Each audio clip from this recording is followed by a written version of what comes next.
नमस्कार साथियों, स्वागत है आपका सिविल लक्ष्य एकेडमी के भारत एवं विश्व करंट अफेयर्स प्रोग्राम में। आज है 6 जुलाई 2021 और आज के सबसे महत्वपूर्ण प्रश्न जो एग्ज़ाम में आ सकते हैं डिस्कस करेंगे इस वीडियो में। हाल ही में चर्चा में रहा बालासोर जिला किस राज्य में स्थित है? मध्य प्रदेश, छत्तीसगढ़, ओडिशा या झारखंड? तो इसका सही जवाब है ओडिशा। ओडिशा जिला हाल ही में चर्चा में रहा। क्या कारण है इसका? क्योंकि यहाँ 4000 साल पुरानी बस्ती प्राप्त हुई है खुदाई के दौरान, ठीक है। और ये बस्ती बताया जा रहा है कि विभिन्न कालों से संबंधित हो सकती है। बहुत से साक्ष्य यहाँ पे मिले हैं, इसलिए आपको बालासोर जिला को याद रखना है, ठीक है। अगर आप व्हीलर द्वीप के बारे में सुने होंगे, चांदीपुर के बारे में सुने होंगे, तो वहीं पे बालासोर जिला है ना। चांदीपुर बालासोर डिस्ट्रिक्ट ऐसा करके बोला भी जाता है, ठीक है। चांदीपुर में मिसाइल परीक्षण जो कह सकते हैं पूरा सेंटर है वो स्थापित है चांदीपुर बालासोर में, ठीक है। तो इसको याद रखेंगे। इसके अलावा उड़ीसा के अन्य जो ज़िले हैं जो बहुत ज़्यादा फेमस हैं, जैसे कि कालाहांडी, कोरापुट, ये ज़िले भी बहुत ज़्यादा फेमस हैं, आदिवासी बेल्ट के ज़िले हैं।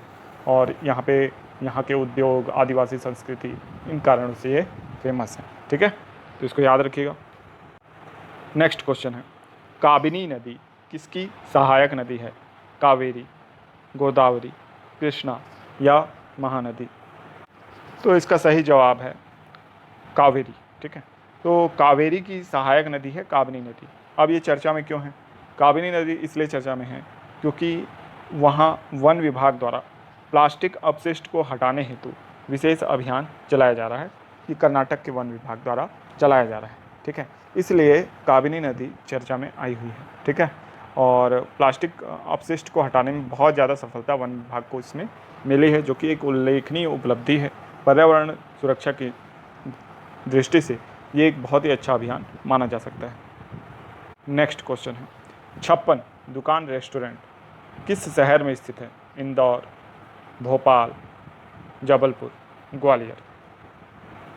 तो इसका सही जवाब है इंदौर, ठीक है। 56 दुकान रेस्टोरेंट ये इंदौर शहर में स्थित है ना। और बहुत ज़्यादा फेमस है इंदौर में, तो लोग इसे बहुत पसंद करते हैं। इंदौर में टूरिज़्म के लिए आने वाले लोग, जैसे कि वहाँ मांडू है पास में, है ना, ओमकारेश्वर है, ठीक है।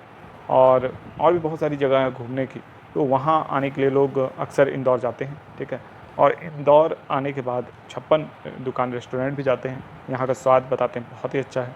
और जैसे कि हम सुने भी है 56 भोग, है ना, उसी टाइप का इसका नाम है 56 दुकान रेस्टोरेंट। और ये स्मार्ट फूड स्ट्रीट बनाने की इसकी क्या कहते हैं पहल चल रही है, ठीक है।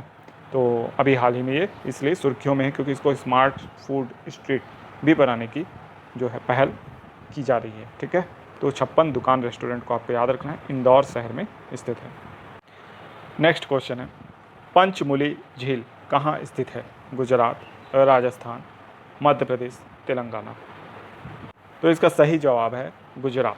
पंचमुली झील कहाँ स्थित है? गुजरात।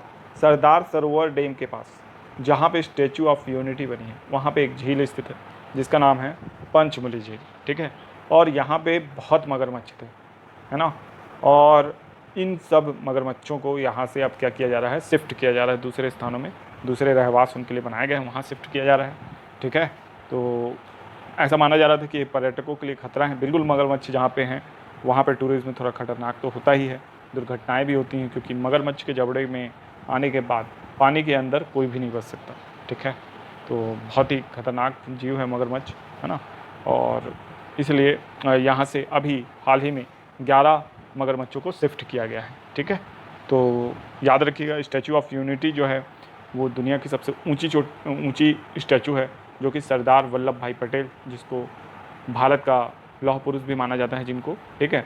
तो उनकी जो स्टैचू है वहाँ पे लगाई गई है, ठीक है। और ये बहुत ही ऊंची यानी प्रतिमा है, इसको याद रखना है। और पंचमुली झील गुजरात में है, ये भी आप याद रखिएगा। नेक्स्ट क्वेश्चन है, सी ब्रिज नौसैनिक अभियान यूएसए ने किस देश के साथ आयोजित किया है? उत्तर कोरिया, ईरान, अफ़गानिस्तान, यूक्रेन? तो इसका सही जवाब है यूक्रेन, ठीक है। देखिए, उत्तर कोरिया और यूएसए का कोई खास संबंध है नहीं, तो ये हो नहीं सकता। ईरान यूएसए में भी अभी कोई परमाणु न्यूक्लियर जो डील होनी है वो भी नहीं हुई है। और जो डोनाल्ड ट्रंप के समय से काफ़ी तल्ख रिश्ते थे, तो अभी ईज़ नहीं हुआ है वो रिलेशन। अफ़गानिस्तान के पास कोई नौसेना है, इस पे मुझे शक है, क्योंकि ये तो लैंड लॉक कंट्री है, ठीक है। तो बचा एक ही मात्र देश यूक्रेन और रसिया की बिल्कुल नहीं पड़ रही है क्रीमिया प्रांत के कारण, है ना। और रसिया लगातार इंक्रोचमेंट कर रहा है यूक्रेन की भूमि में, है ना।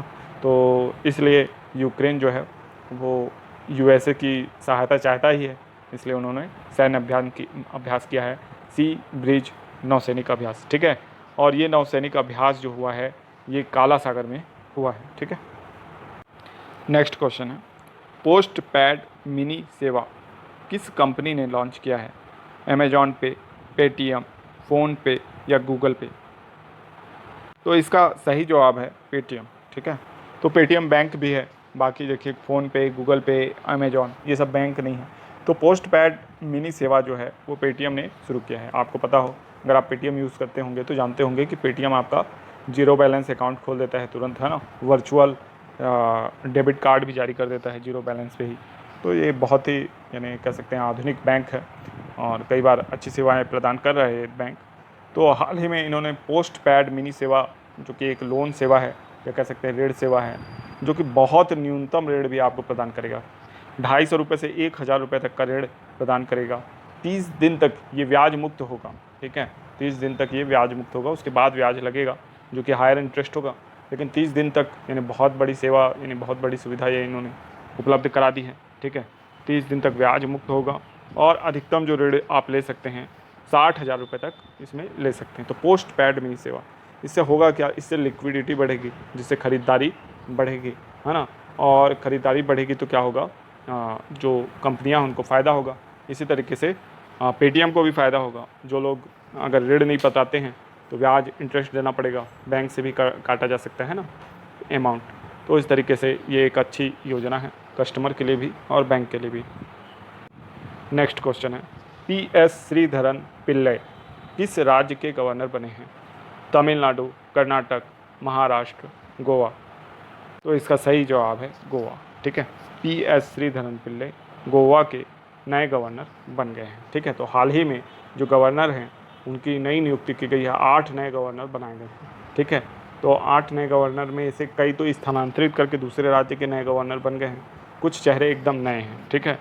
तो PS श्रीधरन पिल्लई कहाँ के हैं? गोवा के हैं, याद रखिएगा, ठीक है। और ये नियुक्ति अभी कुछ देर पहले ही इसकी न्यूज़ आई है समाचारों में, ठीक है। तो इसको याद रखिएगा। इसके बाद श्री रमेश बैस किस राज्य के राज्यपाल बने हैं? त्रिपुरा, झारखंड, गोवा या हरियाणा? तो इसका सही जवाब है झारखंड, ठीक है। तो रमेश बैस कहाँ के गवर्नर बन गए हैं? राज्यपाल बन गए हैं झारखंड के। इससे पहले कहाँ के थे? त्रिपुरा के थे, ठीक है। तो और 8 लोग कौन कौन हैं? तो थावर चंद गहलोत पहले केंद्रीय मंत्री थे, अब ये कर्नाटक के राज्यपाल बना दिए गए हैं, ठीक है। राजेंद्र विश्वास अर्लेंकर ये हिमाचल प्रदेश के क्या बन गए हैं? राज्यपाल बन गए हैं। मंगू भाई छगन भाई पटेल ये बने हैं मध्य प्रदेश के राज्यपाल, ठीक है। डॉक्टर हरि बाबू कंभमपति, है ना, ये कहाँ के बने हैं? मिजोरम के राज्यपाल बने हैं। बंडारू दत्तात्रेय ये हरियाणा के राज्यपाल बन गए हैं। रमेश बैस आपको पता है झारखंड के। सत्यदेव नारायण आर्य ये बन गए हैं त्रिपुरा के राज्यपाल, ठीक है। और PS श्रीधरन पिल्लई यहाँ हम लोगों ने पिछले क्वेश्चन में देखा, ये गोवा के नए गवर्नर या राज्यपाल बन गए हैं, ठीक है। तो ये सारी जानकारी आपको यहाँ से याद रखनी है। नेक्स्ट क्वेश्चन है, आर्थिक समृद्धि में शामिल होता है GDP में वृद्धि, GNP में वृद्धि, प्रति व्यक्ति आय में वृद्धि या उपरोक्त सभी? तो इसका सही जवाब है उपरोक्त सभी, ठीक है। आर्थिक समृद्धि में GDP में वृद्धि के साथ GNP में वृद्धि और प्रति व्यक्ति आय में वृद्धि, इन सभी चीज़ों को देखा जाता है, ठीक है। ये मात्रात्मक जो वृद्धि है उसको इसमें देखा जाता है। नेक्स्ट क्वेश्चन है, आर्थिक विकास में शामिल होता है केवल GDP में वृद्धि, केवल GNP में वृद्धि, केवल प्रति व्यक्ति आय में वृद्धि या गुणात्मक एवं परिमाणात्मक परिवर्तन? तो इसका सही जवाब है गुणात्मक एवं परिमाणात्मक परिवर्तन। तो इसमें क्या देखा जाता है? इसमें प्रति व्यक्ति आय और ये सब तो देखा ही जाता है, इसके अलावा शिक्षा, जीवन प्रत्याशा, स्वास्थ्य सुविधाएं, ठीक है, और रहन सहन, आवास, यानी ये एक वृहद कॉन्सेप्ट है ना। बड़ा कॉन्सेप्ट कौन सा है? विकास, ठीक है। विकास एक बड़ी संकल्पना है जिसके अंतर्गत समृद्धि भी शामिल है और समृद्धि के अलावा जो मात्रात्मक के अलावा गुणात्मक और परिवर्तनात्मक चीज़ें भी शामिल हैं, परिमाणात्मक चीज़ें भी शामिल हैं। ठीक है, तो इसको आपको याद रखना है, आर्थिक विकास को। ठीक है, तो अब हम देखेंगे 24 एवं 25 जून के करंट अफेयर्स के प्रश्न। अगर आप करंट ये वीडियो नहीं देखें 24-25 मई का जून का, तो आप उस वीडियो को ज़रूर देख लें। उसमें हम सारी बातें डिटेल से चर्चा की हैं। यहाँ पे हम शॉर्ट में सारे प्रश्न को देखेंगे। ठीक है, रिवीजन के तौर पे। साथ ही साथ टेलीग्राम ग्रुप ज्वाइन कर लीजिए जिसका नाम सिविल लक्ष्य एकेडमी है और लिंक डिस्क्रिप्शन बॉक्स में है। हाल ही में वर्ल्ड टेस्ट चैंपियन कौन बना है? तो New Zealand. Writers institute digital news report 2021 में भारत का कौन सा स्थान है? तो 31वां। थट्टेकर पक्षी अभयारण्य किस राज्य में स्थित है? तो केरल में। एशिया का वाटर टावर कहलाता है काराकोरम हिमालय। रालामंडल अभयारण्य कहाँ स्थित है? मध्य प्रदेश में। महारानी दुर्गावती का बलिदान दिवस कब मनाया गया? 24 जून। टोक्यो ओलंपिक 2020 के लिए भारतीय ओलंपिक टीम का आधिकारिक गीत कौन सा है? तू ठान ले। और आज के दिन का होमवर्क प्रश्न है आप लोगों के लिए। हाल ही में किस देश ने अंतर्राष्ट्रीय सौर गठबंधन पर हस्ताक्षर किए हैं? पाकिस्तान, डेनमार्क, नेपाल या भूटान? नेक्स्ट होमवर्क प्रश्न है, कैमूर वन्य जीव अभयारण्य किस राज्य में स्थित है? मध्य प्रदेश, छत्तीसगढ़, उत्तर प्रदेश या बिहार? तो आशा करते हैं ये वीडियो आपको पसंद आया होगा। अगर ये वीडियो आपको पसंद आया तो इसे लाइक करें, चैनल को सब्सक्राइब करें, वीडियो को ज़्यादा से ज़्यादा अपने दोस्तों के साथ शेयर करें। साथ ही साथ बेल आइकन को हिट कर दें ताकि नेक्स्ट वीडियो की नोटिफिकेशन आपको समय पर मिले। इसके साथ ही साथ इन सवालों के जो होमवर्क प्रश्न हैं उनके जवाब आप कमेंट बॉक्स में ज़रूर दीजिएगा। कोई सजेशन हो, कोई सुझाव हो, कोई समस्या हो, कोई शिकायत हो तो कमेंट बॉक्स में ज़रूर लिखिएगा। निराकरण करने का पूरा प्रयास किया जाएगा। आपका दिन शुभ हो। धन्यवाद।